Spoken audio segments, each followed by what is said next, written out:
hopefully, sorry, there was just a notification. And hopefully you guys can get to know a little bit about what we do. Just a few housekeeping things before we get started. It'd be great if you guys can switch your cameras on. If obviously it's recorded, so if you guys don't feel comfortable, that's all good. Stay on mute, and if you guys want to ask a question, feel free to raise your virtual hand, or if you don't want to ask it in person, you can just type it up in the chat box and one of us will be monitoring that for you. Yeah, so without further ado, I think I'm going to pass it on to our lovely panelists of policy officers at Mfat to introduce themselves. And I think I'll start with Georgie. Cool, thank you, Jess. Hi everyone, my name's Georgie. I did grad in biology and then I did postgrad, my master's in climate change science. And I've just started here quite recently at Mfat. So I came through the grad program, started in February, and I'm on the climate change division, makes sense. And I do UNFCCC negotiations for technology and also response measures, which is kind of like economic diversification. And I also handle our coalitions and commitments.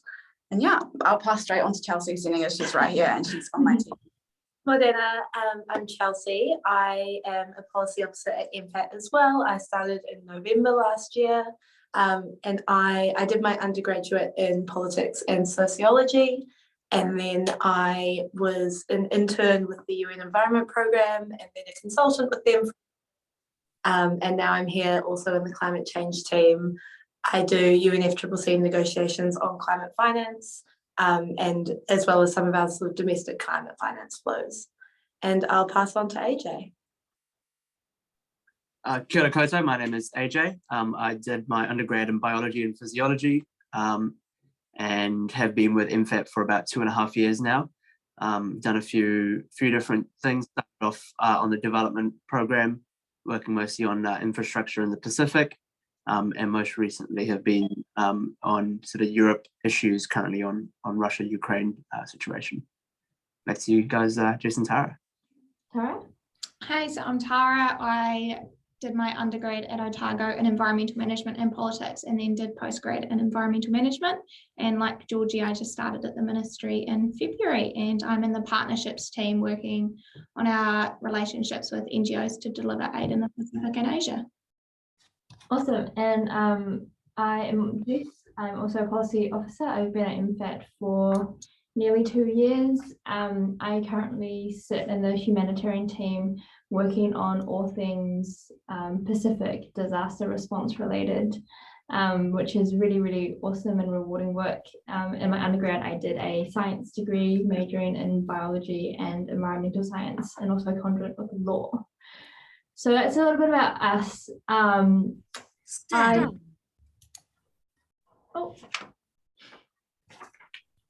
Okay, so I think that's a little bit about us. And I don't know if anyone has any questions already for us, but if not, we can just kind of start asking ourselves, each other, some questions, which could hopefully, you know, show you guys a little bit more about what we do.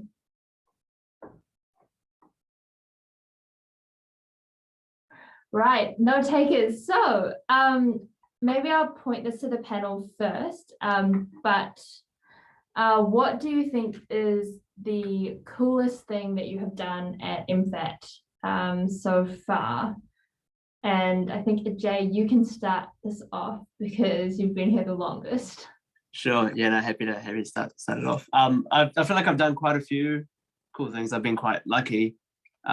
Recently, over the summer, I did a short-term assignment in Niue for a couple of months, which is an amazing experience. It's a beautiful, really interesting country, and one we've got quite a special relationship with. So it was really amazing to see those relationships firsthand.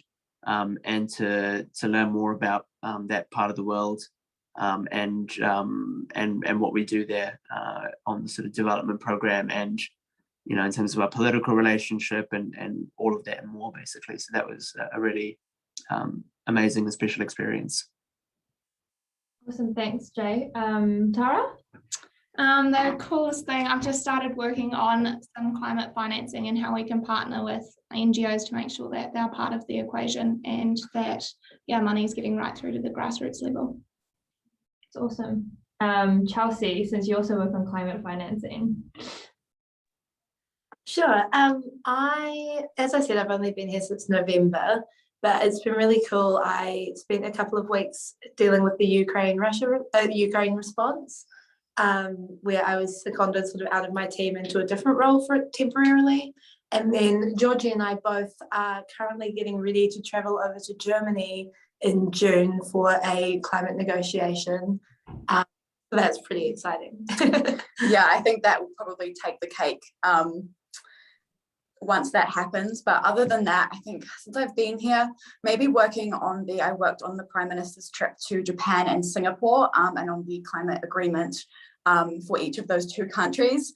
And I remember seeing something that I wrote on the kind of public statement on the climate agreement in the newspaper, like next to a big like meme of kiwi fruit mascots. And I was like, oh, I wrote that. So that was cool, but definitely I think Bonn will be the next highlight.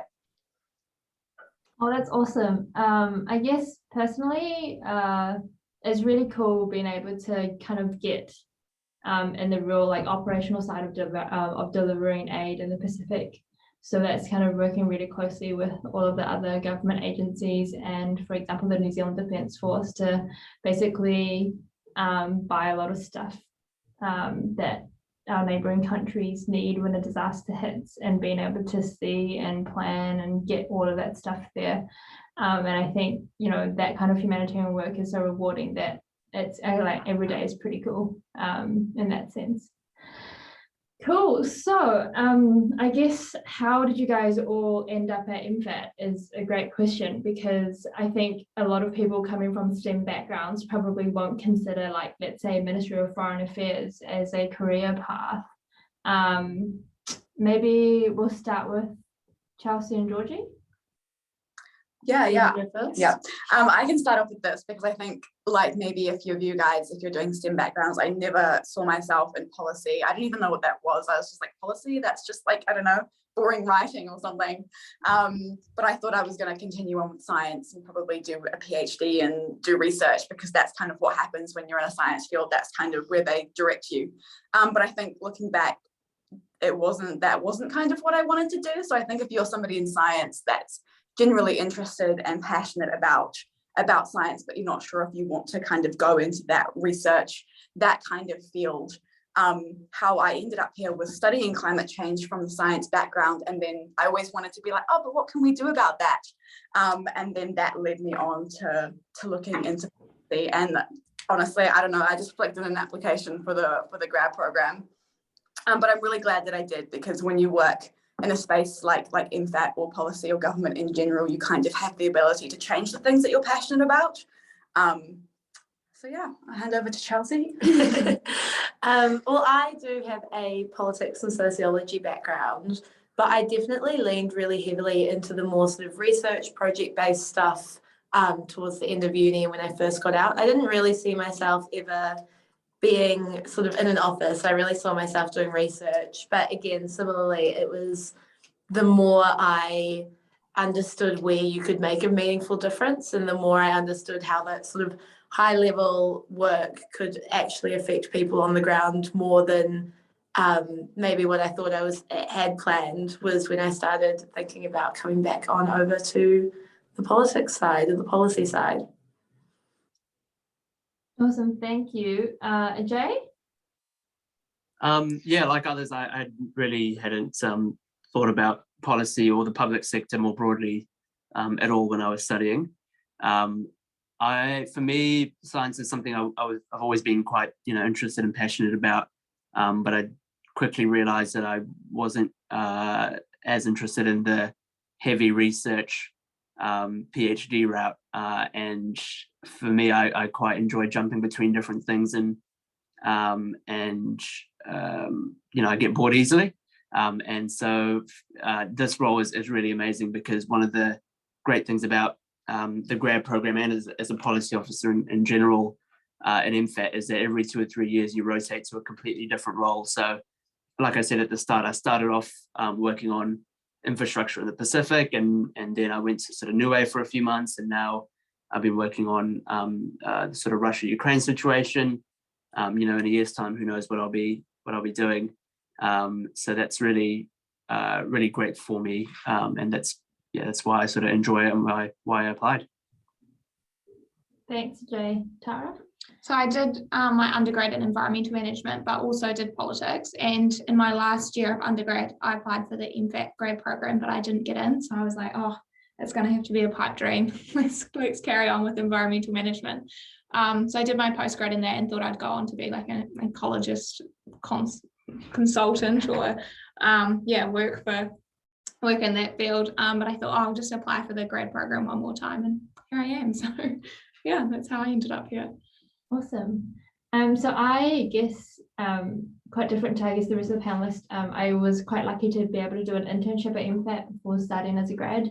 So that internship program was the government legal network one. So it was technically through my law degree.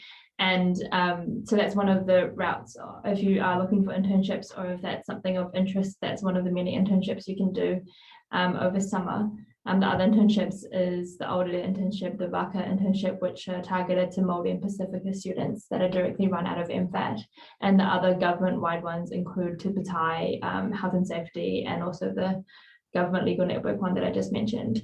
But basically I wasn't really too keen on working in a commercial law firm or anything like that. I'm like a massive science geek. I I'm the weird person that touches like leaves and stuff whenever I'm on a hike, and I'll like look at bugs for like a very, very long time, or just kind of sit in a forest and listen to bird calls.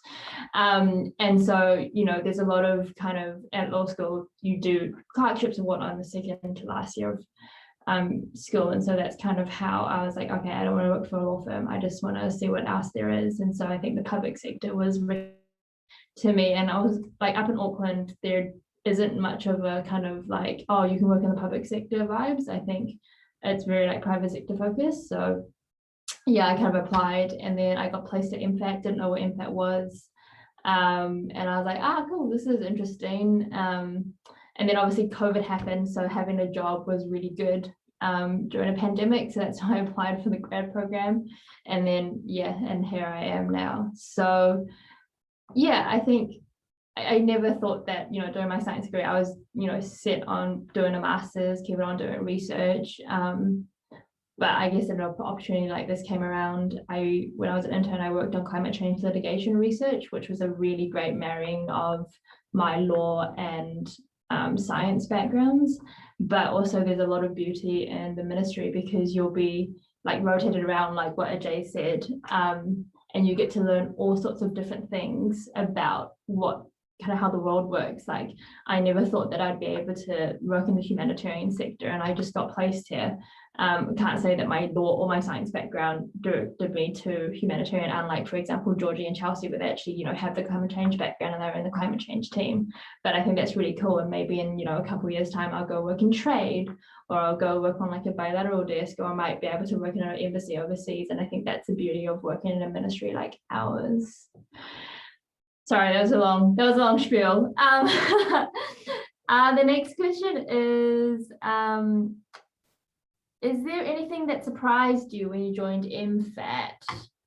Shall we start with Tara? This room can keep on talking a bit. I think that it's quite hard when you're going through the process to imagine the kind of teams that you could be placed in. Like it's hard to know the day-to-day work. So I think everything kind of comes as a surprise when you realize what the day-to-day life at Mfat looks like. So that's not a very exciting, surprising answer. But yeah, like you have this cohort of grads and you're hearing about all the different things they're getting to work on. And I just found that quite exciting. Cool. Ajay? For me, it sounds kind of dumb, but the thing that surprised me when I first started was how normal an office it is.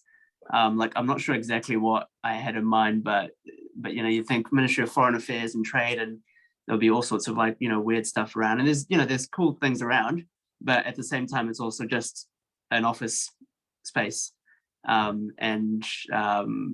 I think that's sort of what surprised. And then obviously when I realized, I was like, oh yeah, of course, everyone's, you know, a professional here, and we're all just doing our jobs. But yeah. Charles and Georgie? Yeah, I think what surprised me the most is maybe I just didn't really understand how jobs worked, but like coming through a grad program, I kind of thought, oh, I'd be like learning and like well, obviously we are learning, but I'd be taught stuff and kind of babied and all like micromanaged, and I wouldn't have like a significant role straight away. You kind of see yourself in a big organization starting at like the bottom of some kind of ladder and having to work your way up to interesting work.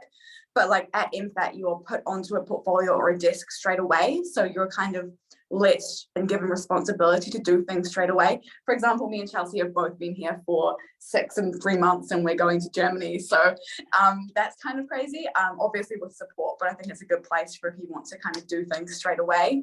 You get the option to do that, which was very surprising to me. Yeah. But good. For sure. I think mine probably is similar to that. It's just a normal job. It's a normal office. I think the thing that was most surprising for me is that I kind of had this idea of Mfat as this sort of stuffy institution with diplomats and bureaucrats and all of that, but actually everyone's so lovely. Everyone who's got these incredible experiences in all different parts of the world is always willing to just like have a chat, have a coffee, share their knowledge, and you learn so much from just like the people around you. And yeah, everyone's so cool and interesting. And yeah, I think that's probably it sounds bad to say that's the most surprising thing, but no, I've really enjoyed just the dynamics of everyone around the office. Awesome. Okay. Next question. How do you think your studies helped you prepare for a career in foreign policy? I think this might be quite an interesting one, especially because, as mentioned earlier, like STEM isn't necessarily the most like, oh gosh, let's go work in foreign policy after your STEM degree. Yeah, I can start off if you'd like. I mean, the obvious one for me is studying climate change in my master's and then coming on to CCD. So the content was important, but broader than that, in science, you learn a lot of skills that are really relevant to jobs and policy.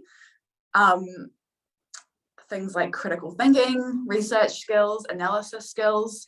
I think a lot of just generally like interactions, like presenting and those kind of things that you do in university were really relevant. So I think other than just like the content that you think you learn at university, like, oh, I'm learning these equations and these facts, actually university is a lot more about like the skills you learn. And I think those are then really applicable from a science background to a job like this.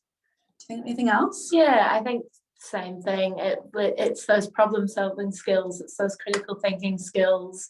It's also being able to work with people from all different walks of life and backgrounds, and like those almost social skills that you learn from going to uni and being forced into group projects with people you've never met. All of that contributes to being able to be a good policy officer, being good at sort of taking on new challenges and addressing them in creative ways. I'll jump on as well and just add to what Chelsea and Georgie said, which are really excellent points, and that is that, and for a core part of our job is communication, and it's really important for us to be good communicators. And for me, I think one of the key things I learned during my sort of science degree is how to communicate really complex concepts in a simple way, because often we are working on really complex projects. You know, climate finance can be really comprehensive and tricky to understand, but we do have to be able to explain that sort of stuff to people who don't necessarily have a background on that subject. And so for me, I think that's one of the great things that a STEM background has brought me in this role, is that sort of those communication skills. It's a really good point, Ajay. Tara? I think for me, it's like a lot of my studies were, you had to kind of step back and take a look at the bigger picture. So you might have a snail, this is very ecology focused, but you might have a snail living on this ridge, but you need to think like, what's the larger environment the snail's existing within? And I think that applies to a lot of our work too. Like we might be looking at funding a single activity in a country, but you have to step back and say, you know, what else are we funding in that country, or what else are our interests for that country, or what are their interests in development as well. So it's just about kind of been able to step back and have a wider perspective on the issues. Yeah, and I think studies is like, it's probably like, your university life isn't just focused on just doing your papers. I'm sure a lot of you guys do a lot of extracurricular activities as well, and all of those skills that you gain through doing those extracurricular activities, whether that is, for example, being a part of executive team, running a club, or doing, I don't know, like advocating for something, or like even going to protests, etc. Like there are so many soft skills that you pick up on the way, which are all transferable and actually really important in any workplace, I think, after uni.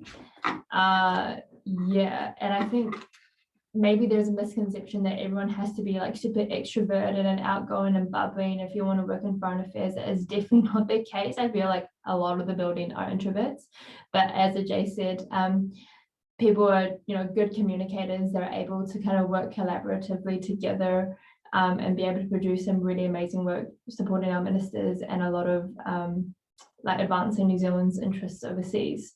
So yeah. By the way, if anyone has any questions, please feel free to put it in the chat box. It'd be really awesome if you guys can, it's a good opportunity to ask any burning questions. But while you're doing that, we'll keep going. What do you enjoy about Mfat outside of your team? I'll go first. Sorry, Chelsea. I really enjoy that if you come in through the grad program, and I'm sure it's kind of the same for the interns, that you like have friends all over the business automatically. So it's great to, you hear what's going on in other parts of the business. Also, like my team do monthly drinks, and like, yeah, there's definitely lots of chances to socialize as well. I was new to Wellington, but yeah, kind of coming in with a cohort and into hopefully a very friendly team. Yeah, you just kind of automatically have a social life going on as well.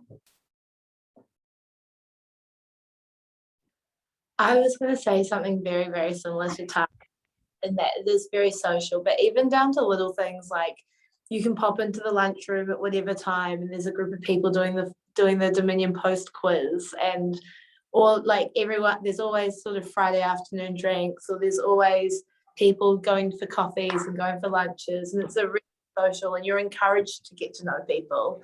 It's not a bad thing to be popping out and being social and hanging around people, which I really appreciate and enjoy. I mean, those were both going to be my points. But other things I enjoy, also just small things like the building. It sounds silly, but like amazing view, great lunchroom, free coffee. I mean, I don't know, it feels very homely here. Like I kind of thought that I was going to be uptight all the time at work, working in the government building, like very professional, but like it feels very strangely homely here. I don't know why, but like, it's very chill and nice place to work in the building.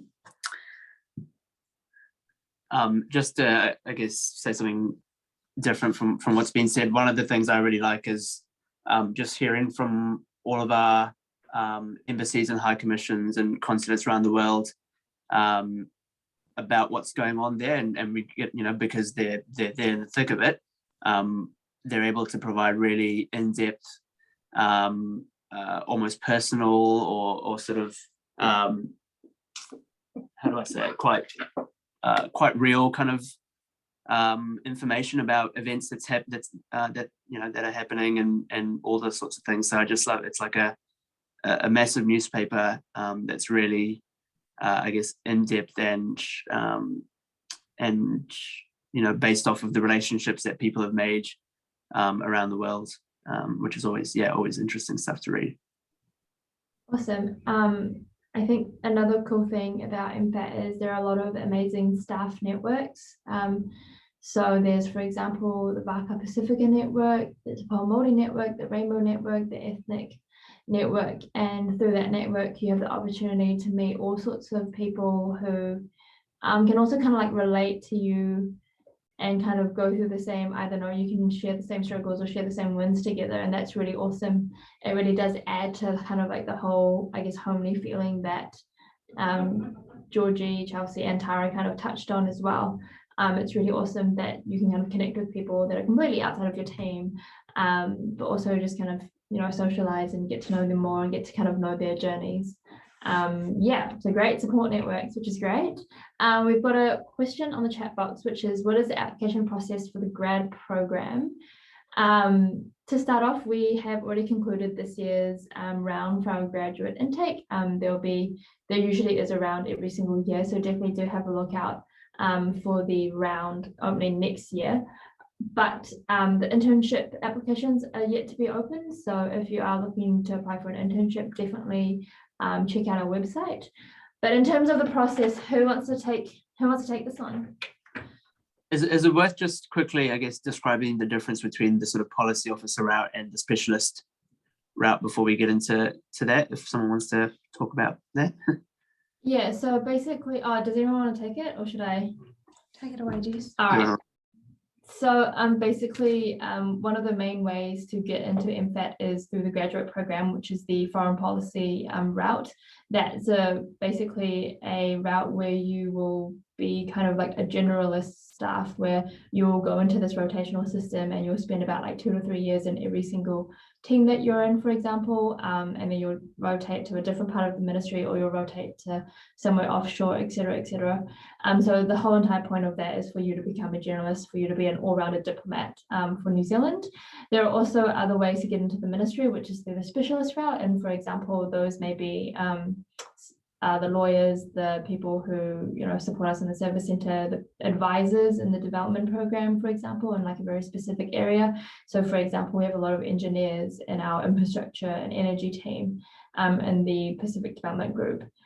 So those are non-rotational.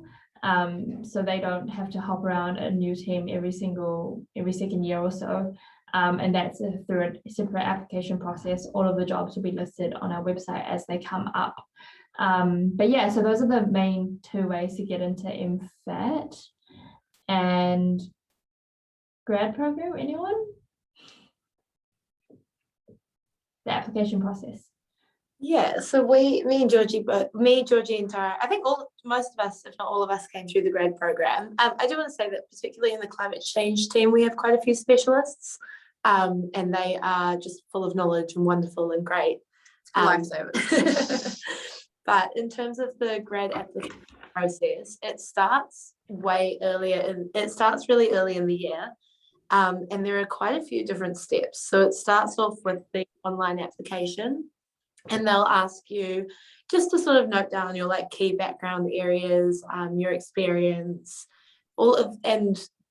basically I recommend getting as much information as possible in there, because that's sort of the main step. They get so many applications, and if you can give them all of the different information about your interests and your hobbies and your experiences and your backgrounds, it'll stand you in good stead.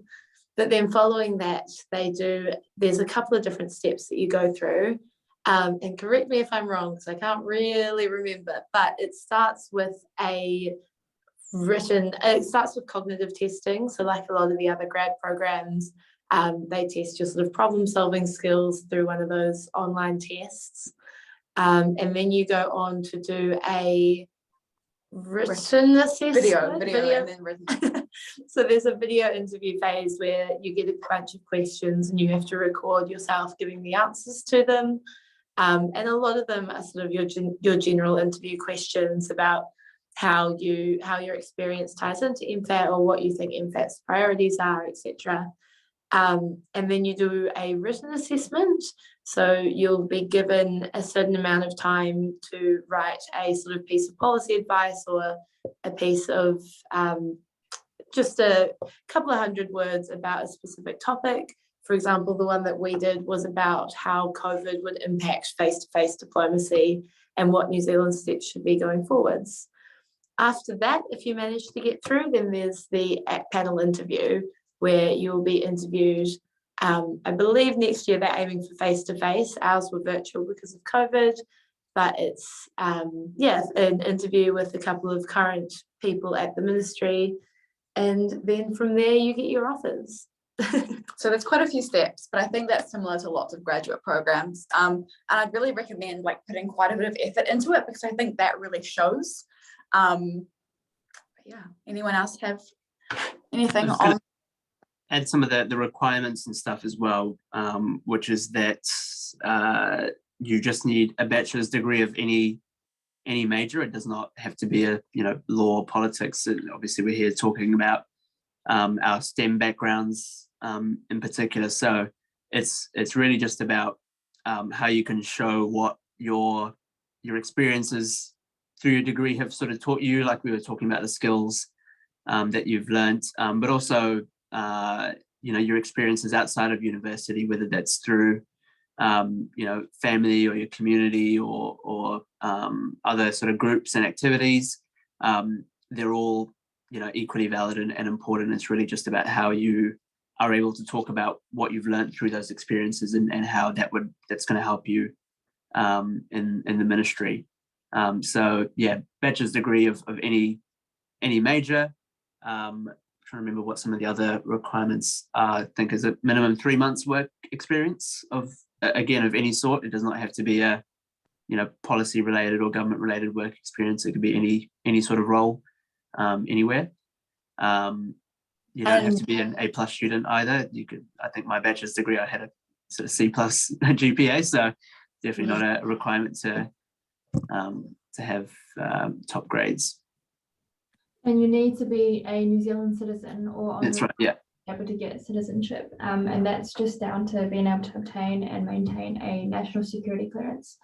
Also, what may happen next year for the grad program is because of COVID, they haven't been able to run the assessment centres in the past couple of years. So for example, the grads who've been coming through haven't had that step of the application process. So if COVID restrictions ease, they could bring back the assessment centre in which you'd basically be assessed on doing a group assessment together. And I'm not too sure what time the applications will open next year. Sometimes it's in March, sometimes it's in July. It really just depends on when our HR thinks is the best time to recruit or when ministry resourcing needs. So generally though, the start dates, there's around about 2. Every year is also different, so we can't really say for certain, but in general there's a February start date or a November start date as well. So that's kind of the timeline for if you do apply for the grad rounds every single year. And as mentioned, the specialist roles, they kind of open up throughout the year. So do keep an eye out if that's the route that you want to go down. Cool, okay. Do we have any other questions from people on Zoom land?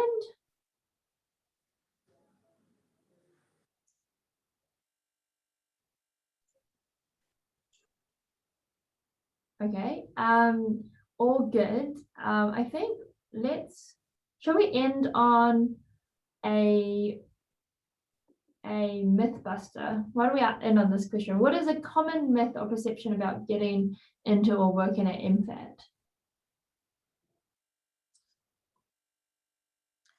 Well, I guess firstly that you have to have some kind of background in politics or law or international relations, but we've already touched on that. Just kind of looking at our cohort, there's somebody that did fine arts, there's people that did science, as we've all explained. So it's a really diverse background. So you definitely don't have to have come from that area. I think another one is that you need to speak a second language. There are some people in our cohort who do speak 2 languages or more than 2, but there's also plenty of us who don't. I think also to add to the language thing, if you are being placed in a country or an embassy or whatever situation where you need a second language, they'll give you the language training. That's something that I didn't know before I arrived, is that they're really supportive and they'll put you through sort of full-time language school for as long as they deem it necessary before you go posted away anywhere where you would need that language. Which I think is really cool. Jane? Nothing else to add. It's not exactly a myth buster, but that Wellington is a pretty cool city. I'm really loving living here. So just a plug for that as well. I think it's a cool place to be. Awesome. Okay. Maybe any last minute advice or any advice for potential students wanting to apply for a grad or an intern role at Mfat? I think they receive a lot of applicants. So when you're applying, make sure you go through the job ad, and if there's a job description attached, and try and use keywords in your application that will help it stand out. And if you do get to the interview stage, try and have some questions that you can ask the people interviewing you to show that, you know, you do understand how Mfat works, and that you're engaged and really interested in the role. I think that helps, you know, facilitates a more casual conversation at the end of your interview, and kind of they get to know what your personality is like, and you get to find out more about what it's actually like to work here as well. I think the other thing as well is that there can be a sort of cookie cutter expectation of what you think an employer is. But I'd really encourage people to just be as authentically themselves as they can throughout the interview process, throughout the application process, and even when you make it to the office. I think it's really important to be genuine, be true to who you are, and put your sort of best foot forward that way, rather than trying to be sort of what you perceive a diplomat to be. I think that would definitely be my advice. Just another question as well around whether you have to go through the grad program to become a policy officer. Generally, yes, there are sort of, you know, every now and then there are people that go from a specialist role into the policy officer program, or sometimes people that get recruited from other ministries that also in a policy role in a different part of the public service into sort of foreign policy stream within Mfat. So those are options as well. Yeah, there's lots of, you know, really interesting policy roles across the public sector as well. So definitely would encourage everyone to have a look at those as well. Yeah, and just to clarify, you are a policy officer, or you are a foreign policy officer when you get into the grad program. Like, that's right, yeah. So it's so interesting. It's called a grad program, but I don't think there's a program per se, because you go in first day, you have a role, you're doing work, you're not kind of being shuffled around like going to all these trainers or whatnot, and you just do a extra foundations program on the side where you go to courses, and basically it's kind of like all of these awesome courses, whether it be negotiating or visiting government house and whatnot, just kind of like get your kind of foundation on how to be a good diplomat or like in international relations, etc., etc. So it's called a grad program, but technically there isn't kind of a program, because you're already doing work from day dot, and you're not treated like as kind of, I think Georgie or Chelsea said, you're not treated like a grad, you're actually treated as someone who is a policy officer who can deliver on the work, etc., etc. Yeah, I think that's about time for us. If we don't have any other questions, then I think we'll just close off the session today. Yeah, thank you so much to all of the panelists, the policy officers, for taking their time out of their day to chat to you guys all. And obviously, thank you guys so much for taking the time to come to the session and get to know a bit more about Mfat. If you guys do have any other burning questions that you guys think about maybe tomorrow after the session, feel free to email Renee at the graduate recruitment inbox that we have. So that's just graduaterecruitment@mfat.govt.nz. And if you didn't quite catch that, it's all on our website. So yeah, do feel free to get in touch. Right, thank you very much, everyone. We really appreciate you taking time out of your day to speak to us. All right, it's been great. Problem. Thanks, everyone. Have a good rest of your day. See Ka kite ya. anō. See you, folks.